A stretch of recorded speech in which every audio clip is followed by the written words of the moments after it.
Hello everyone, Calamity here, or at least that's what I said on my HoloLive audition tape. Today's video is going to be all about our favorite zombie, Qiqi. Now if you're here because you lost your 50-50, I'm sorry, good luck on your next pulls, but hey, at least you have a guarantee, right? In this video we're going to go over everything you need to know on how to properly build a Qiqi, from her talents, weapons, artifact options, team setups, and of course we'll show her being used in the Spiral Abyss. We have a lot to go over, so let's get started. Now, before we actually dive right into her talents here, I'm just going to be completely honest with you. Qiqi, unfortunately, is not a great character. Okay, I said it. This isn't supposed to be a clickbait video where I show you some hidden potential that Qiqi has, or to showcase that she's some S-tier character that everyone's using her incorrectly. I'm sorry. In short, Qiqi is basically just a healer, and that's kind of all she does.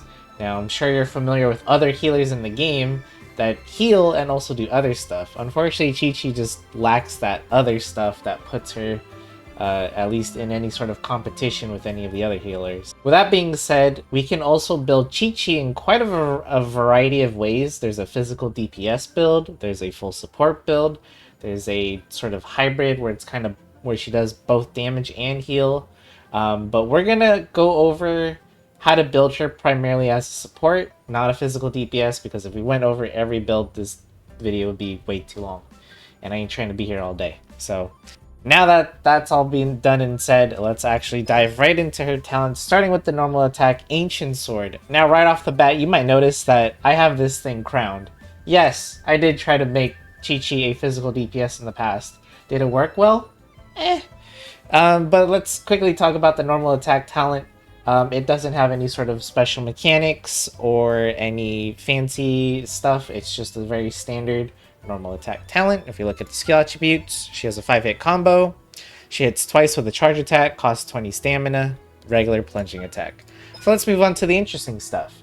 Her elemental skill, Adeptus Art, Herald of Frost. It's a long name. Fortunately, the skill is pretty straightforward. You're going to deal cryo damage to surrounding opponents with your Herald of Frost, and a bunch of effects are going to happen. Let's quickly go over each one. So the first one being, when this skill is active, Qiqi's normal and charge attacks will heal your entire team. The second part is that this skill will also passively heal the active character. So when this skill is active, you have the choice of using Qiqi as your on-field healer, so you can use her to attack enemies, heal your team, or you can just swap to whoever else you want to use on your team, and then they'll passively be healed over time. And the third effect is that the Herald of Frost is going to continue to circle around your character, your active character, and it's going to deal cryo damage to nearby opponents. So if we look at the skill attributes here, we can see that the skill doesn't really do that much damage, 154% multiplier at level 8. However, we do see two different scalings here. This is the healing when Qiqi does her own attacks, and then the healing with the continuous regeneration. Now you can see the regeneration one has a much better healing multiplier, or scaling. And we can also notice that Qiqi also scales off attack, not HP or defense or any other stat, just attack percentage. So we want to build attack for our Qiqi to improve her healing. And then we can see the Herald of Frost damage doing even less damage than the initial hit at 57.6%. That's not really good. And the duration of this skill is 15 seconds, but the cooldown, oh my goodness, one of Qiqi's biggest weaknesses are her cooldowns. Look at that, 30 seconds of cooldown. That is way too long. Next up, we have Adeptus Art, Preserver of Fortune. This is also a pretty straightforward burst. Qiqi is going to apply what's called a Fortune Preserving Talisman to nearby opponents, as well as deal cryo damage.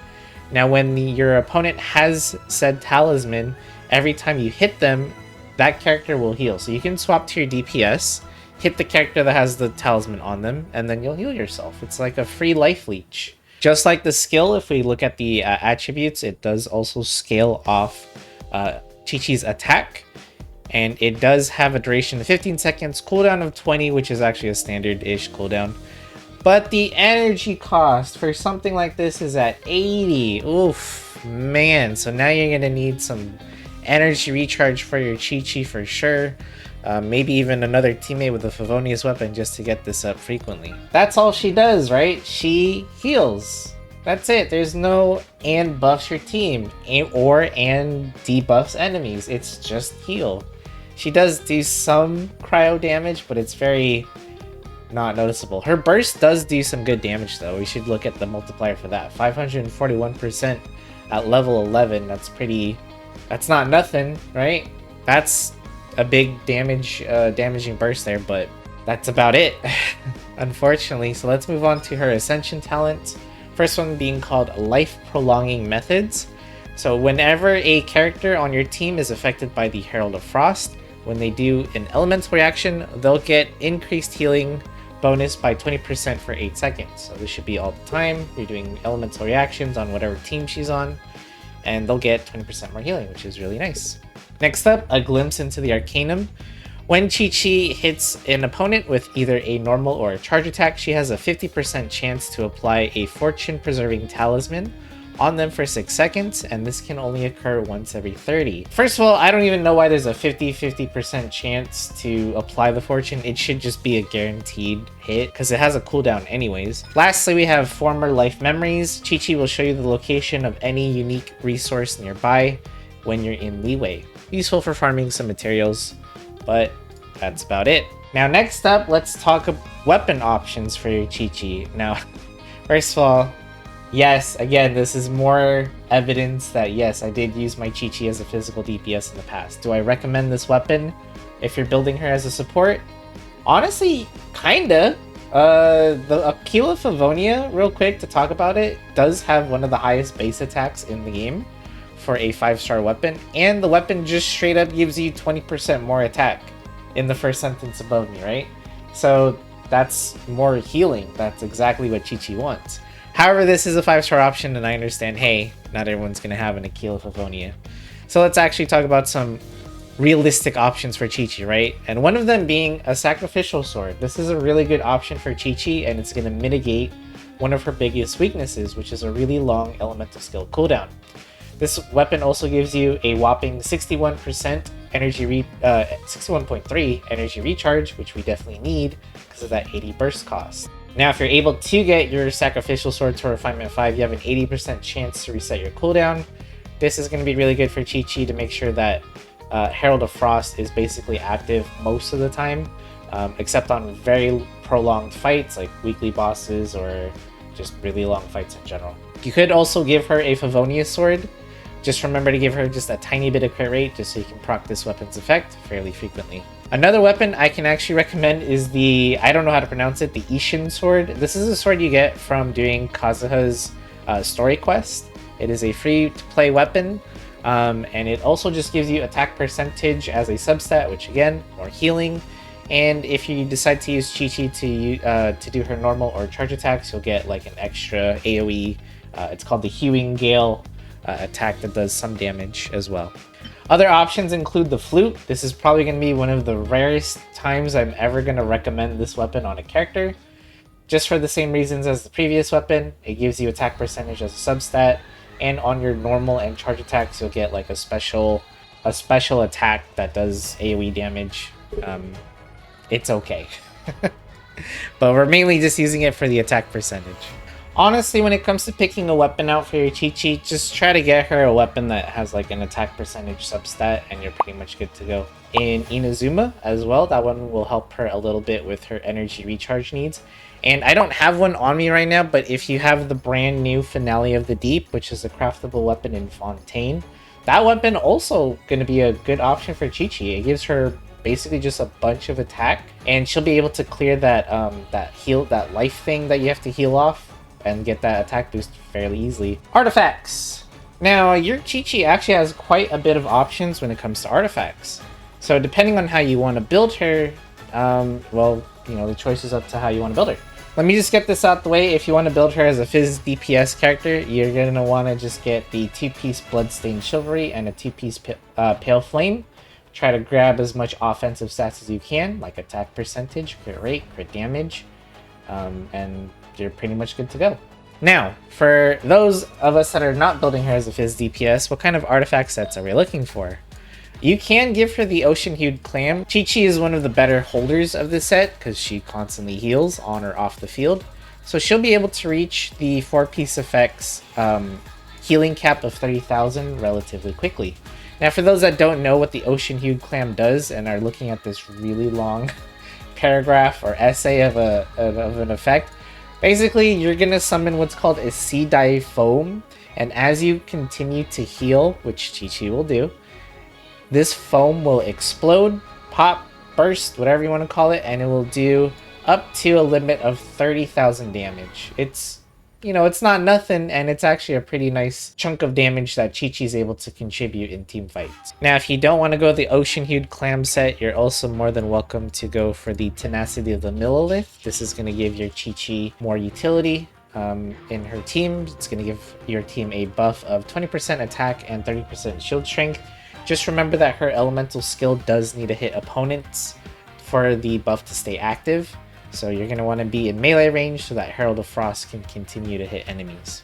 I have one of these, but hey, if you wanted to go, if you want to give your Qiqi another utility artifact set, you could go for the Instructors. This is going to give Elemental Mastery to your entire team if she's being used in a comp where Elemental Mastery is needed. And lastly, another set I can recommend, well, I don't really recommend this set, but if you don't have a lot of options, you could give Qiqi the Maiden's Beloved set. All this does is increase her healing though. I feel like Qiqi's healing is fine enough without needing to buff it so much outside of her artifacts, so if you really don't think she heals enough, you could go for Maiden's Beloved. And finally, if you don't have access to any of these artifact sets, then you can just go for like a 2-piece attack percentage, 2-piece energy recharge, artifact sets just to give her some extra stats. Now that you've decided on an artifact set, what are we looking for? Pretty easy, honestly. You're looking for attack percentage, as that's going to increase your healing, and you're looking for energy recharge, as that's going to give you more burst uptime. And that's pretty much it. I mean, if you can get some flat attack, that's good as well. You do need a bit of crit rate though if you're going for the Favonius sword. So if you're not, then well, you don't need any. Do keep in mind that since she is cryo, if you pair her up with another cryo unit, you will get that free cryo resonance crit rate buff. So you don't have to build too hard in crit rate for Favonius sword, that is. So when we get over to the sands, your options are energy recharge or attack percentage, whichever one you're lacking. So, you know, if you give her the sacrificial sword, chances are that you don't really need a main stat energy recharge sands, and you could go for the attack percentage one. For the goblet, same thing, attack percentage. We don't need cryo damage bonus here. We're not trying to up our damage with Qiqi. If you went fizz damage Qiqi, then of course you're going to need the fizz damage goblet. Lastly, the circlet, your choice of attack percentage or healing bonus, whichever one you get better substats for. And that's pretty much it for her artifacts, at least when it comes to her substats. It's pretty easy to build her, no matter which set you decide to go for. Next up, we have some constellations to talk about for Qiqi, and as you can see, I've lost a few 50-50s to her. Hurts. But I know some players out there have lost even more. So let's talk about her constellations and what they do. First one's called the Ascetics of Frost. This is going to make it so that when an enemy is affected by both her burst and her elemental skill, so if they have the fortune preserving talisman and then they get hit with the Herald of Frost, Qiqi will regenerate 2 energy. This is a good constellation actually for Qiqi, just going to help you with more energy, your energy needs for that expensive burst, so no complaints here. C2 is Frozen to the Bone. This is going to increase Qiqi's normal and charge attack damage to opponents that are affected by cryo by 15%. This is good for DPS Qiqi users if you're going to be using her in that way, and you know they should be affected by cryo all the time thanks to her skill and even her burst. C3 and C5 are going to increase her skill and burst, her burst and skill respectively, and that just means more healing and a bit more damage in Qiqi's case for her burst. It's nice, I guess. C4 is going to be the only utility that Qiqi will ever have naturally, and it's going to decrease Your opponents attack by 20% when they're affected by the Fortune Preserving Talisman.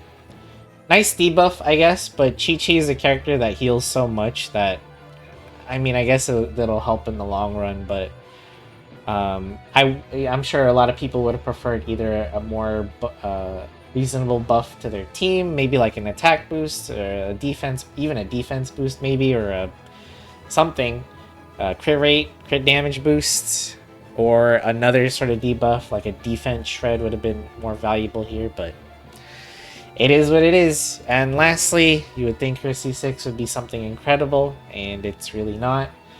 This is going to make it so that when you use her burst, she will revive all fallen party members and heal them by 50% of their HP. However, this effect can only occur once every 15 minutes. Qiqi being the queen of the cooldowns. It's a very long time. And I feel like this Constellation is counterintuitive because as a healer, that's your job to make sure that your team isn't dying. So I feel like this Constellation's weird to me. It is a nice emergency button if things go really bad in a boss fight or something and everyone's dying left and right. But that shouldn't be happening. That really shouldn't be happening. And if this does happen, like even while you're exploring Teyvat or something, that's nothing a quick trip to the nearest statue of the Seven won't fix, right? That'll also heal all of your teammates all the way to full. I mean, granted, it does have a limited usage per day, but again, that shouldn't be happening. If something's going horribly wrong if you're dying all the time in this game, even early on, it's we gotta take a look at what's happening if you really need to constantly revive your teammates. Alright, let's talk about team comps for your Qiqi. Qiqi actually ends up being the driver for this team because Jincho, Nahida, and Kuki Shinobu all apply their elements can apply their elements while being off-field. Qiqi can be the driver in this case to apply her healing, as well as to do her own damage thanks to the ocean-hued clam.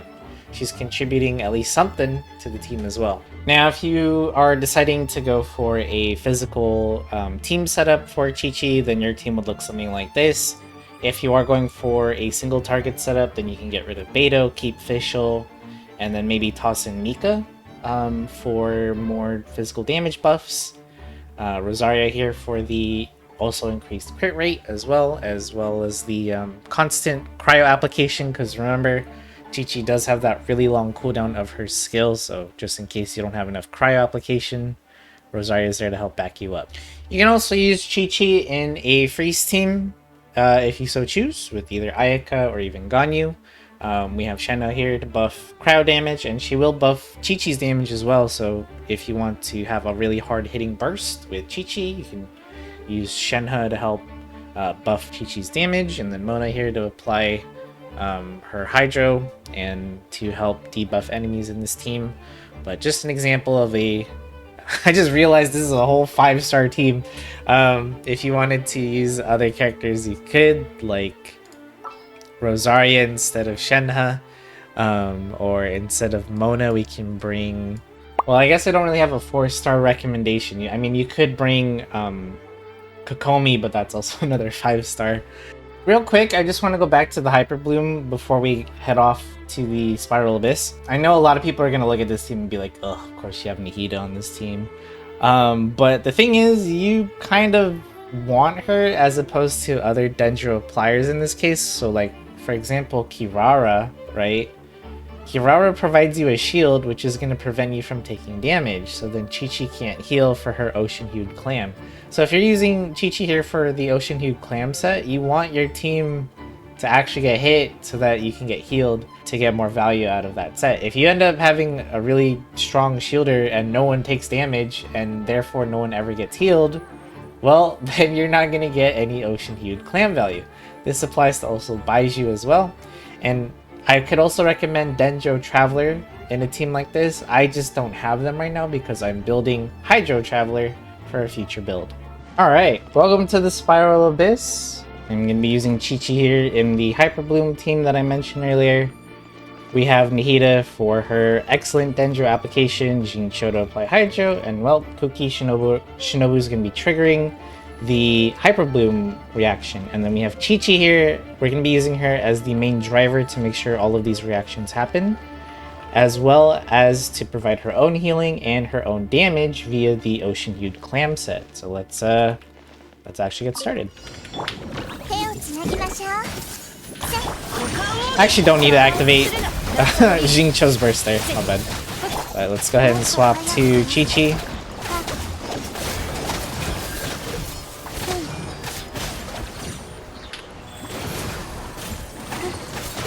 It's kind of hard to notice the Ocean Hued Clam, but it's actually active on the, let me reapply Hyper Bloom, there you go.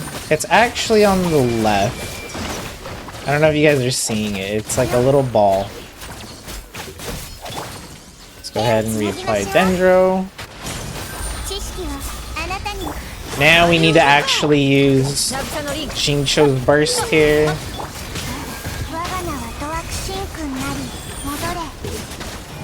Since these enemies aren't the water dudes, yeah, we're gonna go ahead and just use Hyper Bloom here just to...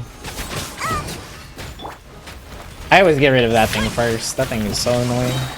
Let's go ahead and get rid of this mage next.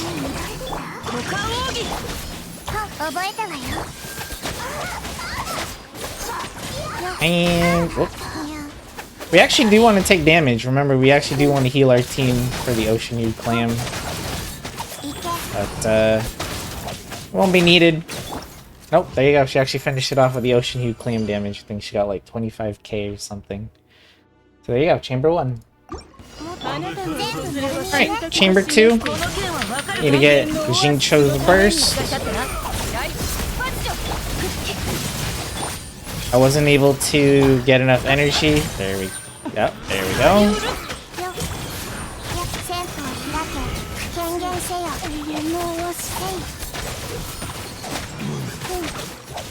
It's really hard to see the Ocean Hued's damage there. We saw the 35k, I don't know if you saw it. The damage is in white text because it doesn't do any sort of elemental damage for the Ocean Hued Clam. Yeah, that's Qiqi contributing something, and it's better than nothing, right? Oops, kind of fat-fingered the tab button there.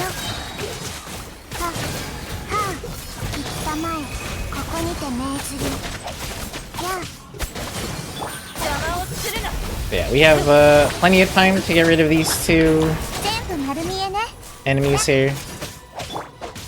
And get the Xingqiu burst back. Oh, actually, maybe we should save it. Yeah, just save it. We don't need to. Yeah, don't waste. There you go. We didn't have to waste our burst. We'll save it for the last chamber.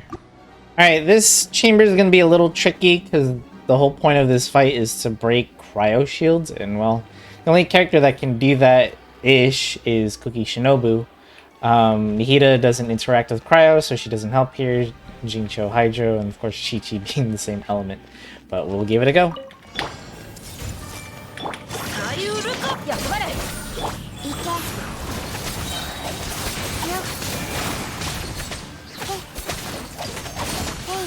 Really should be activating Nihida's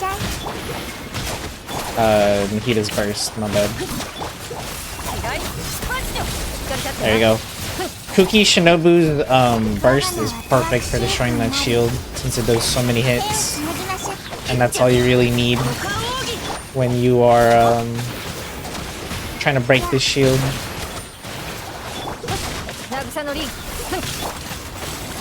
Look at that long cooldown for Qiqi. It's so unfortunate.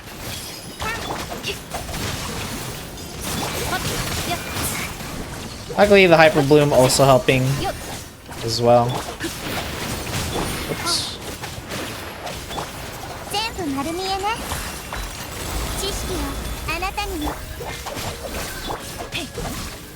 Ooh! Xingqiu needs his burst.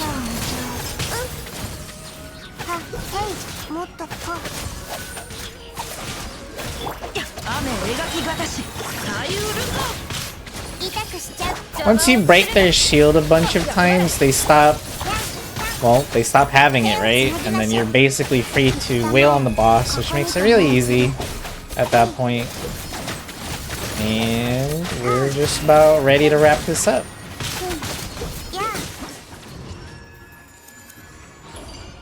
That is a 36 star clear with Qiqi. Now I know a lot of you are probably saying, well, Hyper Bloom did most of the carrying there. And, well, you're right. It did. I'm sorry. That's the most value you can get out of a Qiqi. You could also, if you did the whole physical damage build, you could also go through that as well.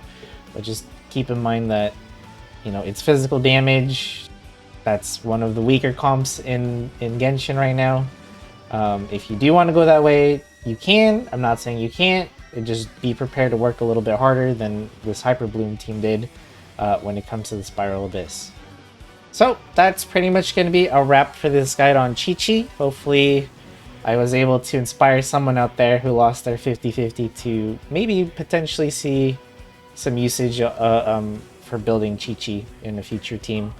Regardless, Qiqi is still a really good healer, and she makes exploration very easy because, well, you should never be dying, and if you do, well, I mean, if you have C6, then I guess you have that emergency button or a nearby statue of the 7, but that shouldn't be happening. It really shouldn't. Qiqi should always be healing, either on field, off field, with her skill and her burst, so you should be topped off. And if you pair her with a shielder, then you definitely shouldn't be dying ever. Just saying, she makes exploration easier, and she does have some usage in the end game. And with that being said, I think it's time we wrapped it up on this guide. Thank you so much for watching this video. Don't forget to leave a like and or subscribe to the channel if you like this sort of content. I'll be making more in the future. Thank you so much for watching, and I'll see you in the next video.